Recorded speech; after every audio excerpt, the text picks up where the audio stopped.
તો આવતીકાલે કચ્છના જખૌ ખાતે બિપોર જોઈ વાવાઝોડું ટકરાવવાનું છે। 4 વાગ્યાથી 8 વાગ્યાની વચ્ચે સમયગાળો આપવામાં આવ્યો છે કે આ સમયગાળામાં તે ટકરાય, પરંતુ તેની અસર અત્યારથી જ જોવા મળી રહી છે। સૌરાષ્ટ્ર અને કચ્છમાં ભારે પવન ફૂંકાઈ રહ્યો છે। उत्तर और मध्य गुजरात में पण वावाझोड़ानी असर जे छे ते शरू थई छे। वातावरण में पलटो जोवा मळी रह्यो छे। खूब तेज गतिथी पवन फूंकाई रह्या छे। तो बीजी तरफ अमदावाद और वडोदरा में पण पवन साथे वरसादी झापटानी असर जोवा मळी रही छे। उत्तर गुजरात में भारेथी अतिभारे वरसादनी शक्यता व्यक्त करवामां आवी छे।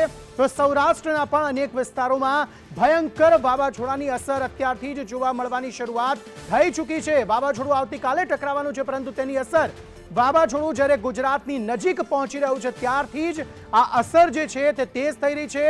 सौराष्ट्र ने कच्छ में भारे पवन फूंकाई रह्या छे। तो अत्यारथी ज अमदावाद सहित वडोदराना अनेक विस्तारों में वरसादी झापटानी असर पण जोवा मळी रही छे। खास उत्तर और मध्य गुजरात में पण आ वावाझोड़ानी असर अत्यारे जोवा मळी रही छे।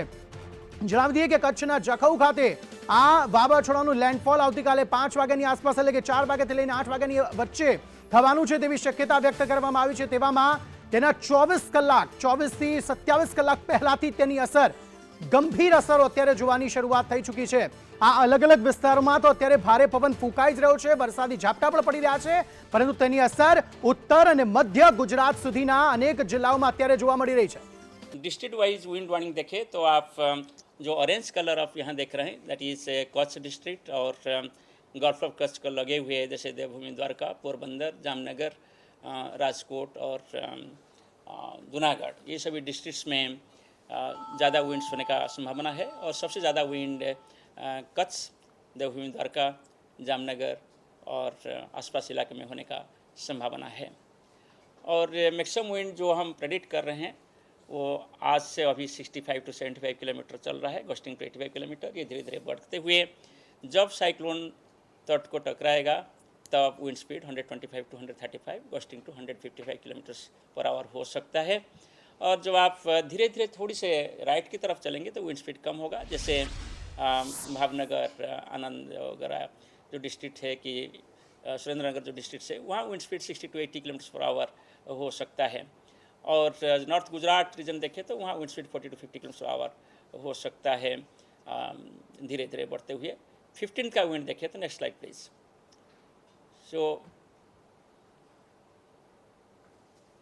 अभी 14 को जो इंटर डिस्ट्रिक्ट है वहाँ से 40 to 50, कहाँ 50 to 60 होगा, मगर जो कोस्टल डिस्ट्रिक्ट जो बोल रहा था वहाँ 65 to 75, वेस्टर्न के 85 किलोमीटर हुए। और ये बढ़ते हुए अभी 15 को सबसे ज़्यादा मैक्सिमम विंड होगा वो है कच्छ, पोरबंदर एंड जामनगर।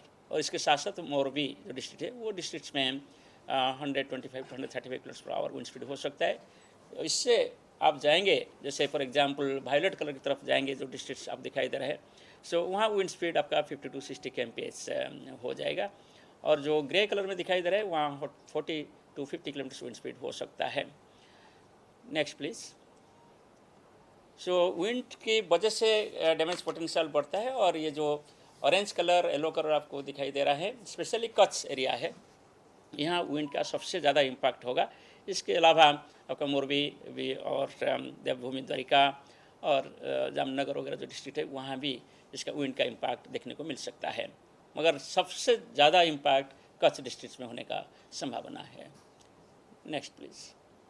सो ये है आपका रेनफॉल फोरकास्ट फॉर 14 के लिए हम isolated heavy to very heavy rainfall दिए हैं।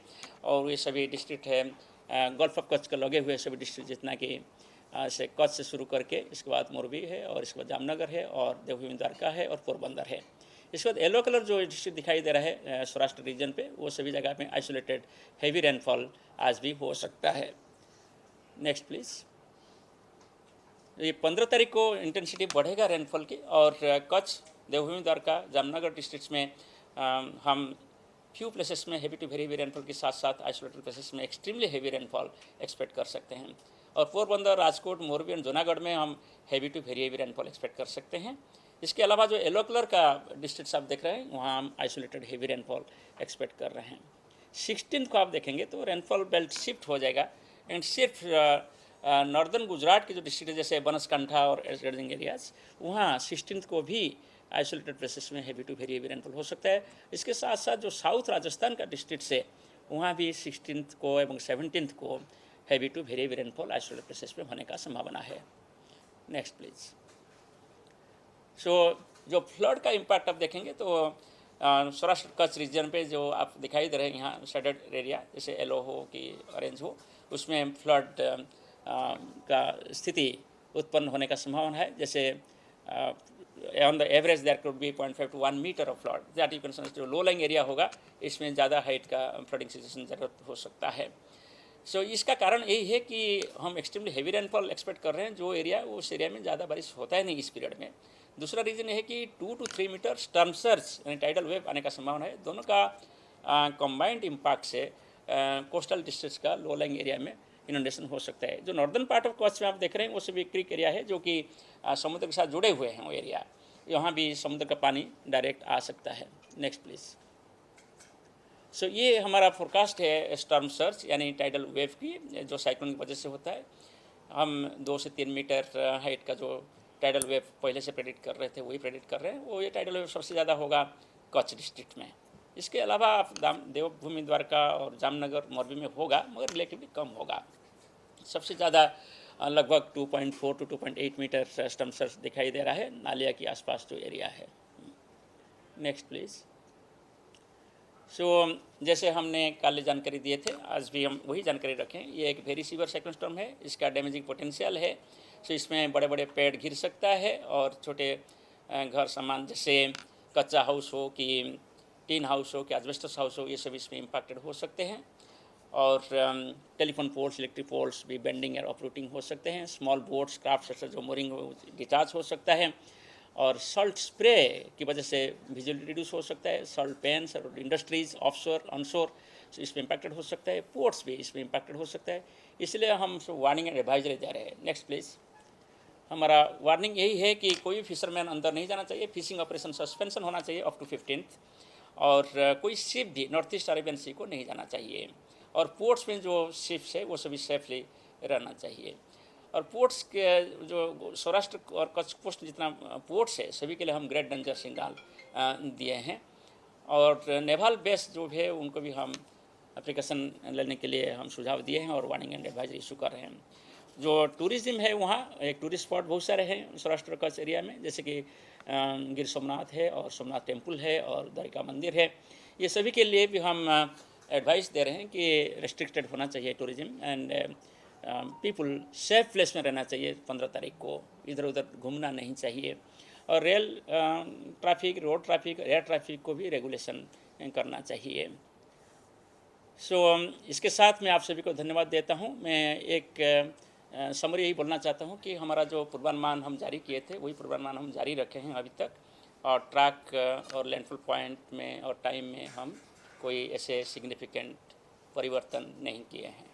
टाइमिंग सर एक बार आपने बताया सर में जाना चाहते हैं इवनिंग टाइम आप एक बार बताओ सर को सवाल के तौर पर ले लेते हैं सर। ब्रीफ में आप बता दीजिए कि अभी तक का जो पूर्वानुमान है वो क्या बतलाता है, कितना खतरनाक है, कहाँ स्पीड पर हिट करेगा और लैंडफॉल टाइमिंग क्या। अभी का पूर्वानुमान के अनुसार वेरी सीवियर साइक्लोन स्टॉर्म जो अभी नॉर्थ ईस्ट अरेबियन सी में है वो धीरे धीरे उत्तर पूर्व दिशा में गति करते हुए 15 तारीख शाम को एक वेरी सीवियर साइक्लोन स्टॉर्म जैसे 125 to 135 km/h विंड स्पीड के साथ तट को पार करेगा मांडवी और कराची के बीच में जखौ पोर्ट के आसपास।